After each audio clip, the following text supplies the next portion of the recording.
आज मंडली रे रही वाक्य जानी बाप्तिस्म नहीं परित्राण पाइला परे अनेक भाई भणी माने जानी जानी से माने पाप करुअछंती पाप रे निज जीवन को बिताउछंती से माने जानिछंती मद पीवा उचित नुहे तथापि अनेक भाई भणी माने मद पियंती से माने जानिछंती सिनेमा सीरियल ए सब बंधन रहिबा उचित नुहे तथापि से माने सेही विषय गुडी को से माने देखंती अनेक जानिछंती आमे नाश पुड़िया गुटिका ए सब खाइबा उचित नुहे तथापि से माने कोन करंती सेही सब करिबा पई से माने पछगुंचा दियंती नाही आ वास्तव रे एही प्रकार भाई भणी मान को विषय रे बाइबल कोन कहे आमे प्रभु को वाक्य रु अल्प समय आमे कथा बार्ता हबा आज अनेक डिनोमिनेशन अनेक शिक्षक मान अछंती जो माने कहंती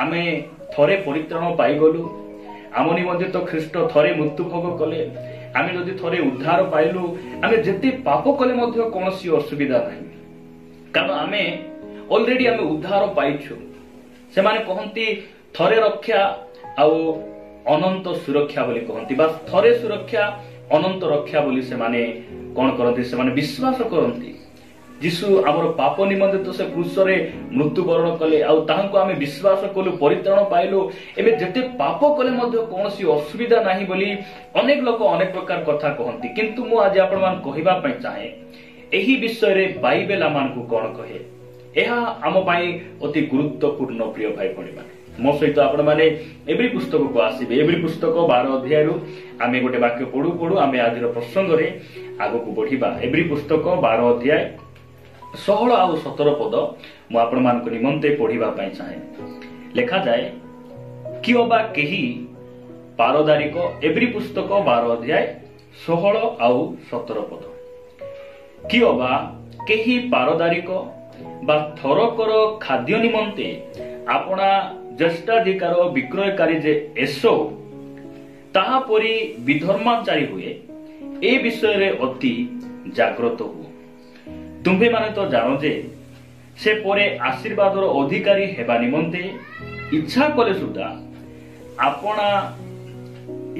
सुधा अग्राह्य हेला पुणी अनुताप करिबा निमंते अश्रुपात सह सजत्न रे चेष्टा कले हे ताहा करिबा पई आउ सुजोग पाइला नाही प्रिय भाई भणी माने आमे एसो आउ जाकुबंको विषय रे आमे जानु एमाने जाला भाई इसहाकंकर पुत्र एमान अटंती दिने एसो क्षेत्ररु से तृषारे क्षुदारे निज घर को फेरुचंती आ सेही समय रे जाकुब रोसई करूथांती आ सेही समय रे एसो कहउचंती मते जेमिति हेले टिके खाइबा को दियो मते मरि गला परि लागुचे ई पूरी समय रे से कोन करूचंती जाकुब तांको सहित चुक्ति करूचंती तुमरो ज्येष्ठ अधिकार मते विक्रय करो मु तुमको खाइबा पई देबी एसो कहउचंती मला परे मोर अधिकार कोन दरकार आउ रंगा डाली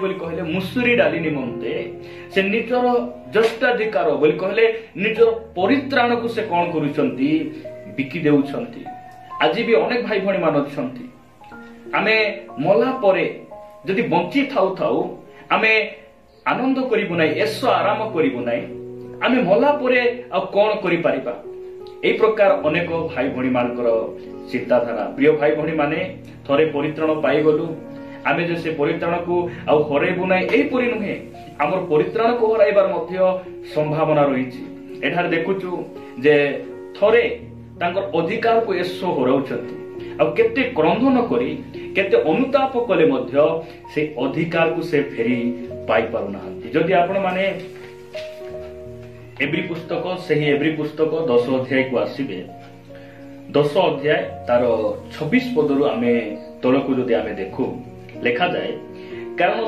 सत्य ज्ञान लाभ कला परे जदि आम्भे माने स्वेच्छापूर्वक पाप करूथाउ प्रिय भाई भणी माने आमे वाक्य गुडी को आमे ध्यान सहित सुनिबा आमे भलो भाव रे बुझिबा जो द्वारा आमे सेठिरु आमे कोन हेबा मुक्त हेबा सेठिरु आमे बाहरी आसीबा लेखा जाउछि जे सत्य ज्ञान लाभ कला परे जदि आम्भे माने स्वेच्छापूर्वक पाप करुथाउ तेबे पापार्थक बलि आउ अवशिष्ट नथाए।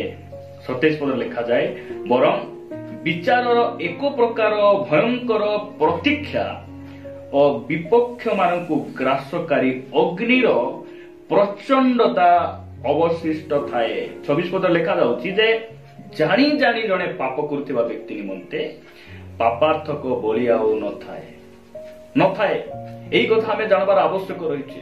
अनेक भाई भणी मानकर मनोभाव, मु पाप करुथिबी, प्रभु को क्षमा मागुथिबी, पाप करुथिबी, स्वीकार करुथिबी। एही परि नुहे प्रिय भाई भणी माने। बाइबल एहा हमन को कहे नै जदि जणातरे अजाणतारे आमे कोनोसी पापरे आमे लिप्त अछु, बंधनरे आमे लिप्त अछु, सेठिरु आमे प्रभुको निकटरे पाप को स्वीकार करी आमे से पाप को छाड़ी देले आमे दया पाइबा, आमे क्षमा पाइबा, आमे उद्धार पाइबा।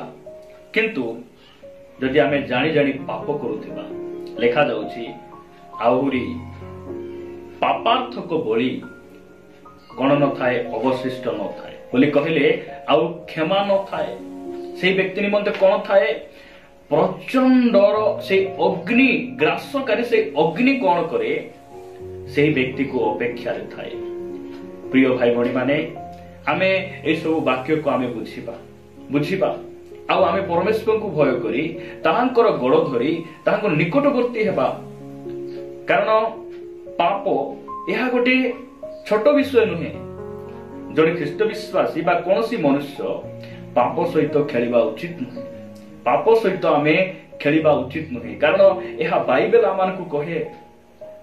प्रिय भाई भणी माने, प्रभु आमान को अनुग्रह करंतु, कारण पापर वेतन हेउछि मृत्यु। प्रभु यीशु ख्रीष्ट एथिपाई से मृत्यु भोग करि नथिले जे तुमे जेते पाप करुथिले मध्य मु तुमको क्षमा देउथिबे, एथिपाई से मृत्यु वरण करि नथिले। आमे पापर वेतन जे मृत्यु, से मृत्यु पाइबार योग्य थिलु। हमर पाप क्षमा निमंते हमको पापर उद्धार करिबा पई से क्रूसरे मृत्यु भोग कले। आमे जे परि पवित्रतारे जीवन यापन करिबा, आमे ताहांको पई बंचिबा। आ जदि आमे जानी जानी पाप करू ताहेले हमको आउ क्षमा न थाए, हमको आवरी दया न थाए। कारण बाइबल एहा आंब मान को कहे। जदि आमे 28 पद पढ़ू, लेखा जाए, केही मशांको व्यवस्था को अमान्य कले से दया प्राप्त न होई 2 किंबा 3 जन साक्षी को प्रमाण रे हत हुए। तेबे भावी देख जे ईश्वर को पुत्र को पददलित करियोछि। काहाकू पददलित करियोछि? ईश्वर को पुत्र को। किए? जो व्यक्ति जानी जानी पाप करे। प्रिय भाई भणी माने, जदि आमे जानी जानी पाप करू ताहले यीशु ख्रीष्ट को आमे पाद तले कोन करू? दलित करू। प्रभु यीशु ख्रीष्ट कि मनुष्य मान को पाद तले दलित हेबा व्यक्ति से अटंती। एथिपाई कि हमको परित्राण देइछंती, एथिपाई हमको मंडली डाकिछंती, एथिपाई हमको तांकर दास मान को देइछंती, एथिपाई तांकर जीवंत वाक्य मान को देइछंती। प्रिय भाई भणी माने, एक कथा आमे मन रखिबा। ए सब वाक्य गुडी को आपण मान को भलो लागिबो नाही, आपण मान को भलो लागू, आपण माने खुशी आनंद हुंतु, एथिपाई मु एही वीडियो गुडी को प्रस्तुत करू नाही। आम्भे माने जे परी नरकरु रक्षा हेबा, आमे जे परी पापरु दूरे रहिबा, आमे तांकर वाक्य अनुसार जीवन बिताबे, एही सब बोझ आ इच्छा को नहीं मु एही वीडियो गुडी को प्रस्तुत करूछि। प्रिय भाई भणी माने, लेखा जाउछि जे मशांकर व्यवस्था को जे अमान्य कले 2 किंबा 3 जन साक्षी को आगे सही अमान्य आज्ञा को अमान्य करिबा लोक मान को दंड दिया जाउथिला। आ 29 पदरे लेखा जाए, तेबे भाबी देख जे ईश्वर को पुत्र को पददलित करियोछि, नियमर जे रक्त द्वारा से पवित्रकृत होइथिला ताहाकु सामान्य बोली मने करियोछि और अनुग्रहदाता आत्मा को अवमानना करियोछि, से केड़े अधिक गुरुतर दंडर योग्य न हेबो। प्रिय भाई भणी माने, जानी जानी पाप जे करुछि से कोन करुछि? आउ सामान्य विषय कूड़ा सामान्य विषय रक्तर जो नियम द्वारा से पवित्र हेतिला ताकू सामान्य बोली मने करियोछि। किए जे जानी जानी ପାପ କରିଥିବା ବ୍ୟକ୍ତି ଆଉ ଅନୁଗ୍ରହଦାତା ଆତ୍ମାଙ୍କୁ ସେ କଣ କରିଛି? ଅବମାନନା କରିଛି। ପ୍ରିୟ ଭାଇ ଭଉଣୀ ମାନେ, ଆଉ ଜାଣି ଜାଣି ପାପ କରୁଥିବା ବ୍ୟକ୍ତିଙ୍କୁ ବାଇବେଲ କଣ କହେ ଯେ ସେ କଣ କରୁଛି?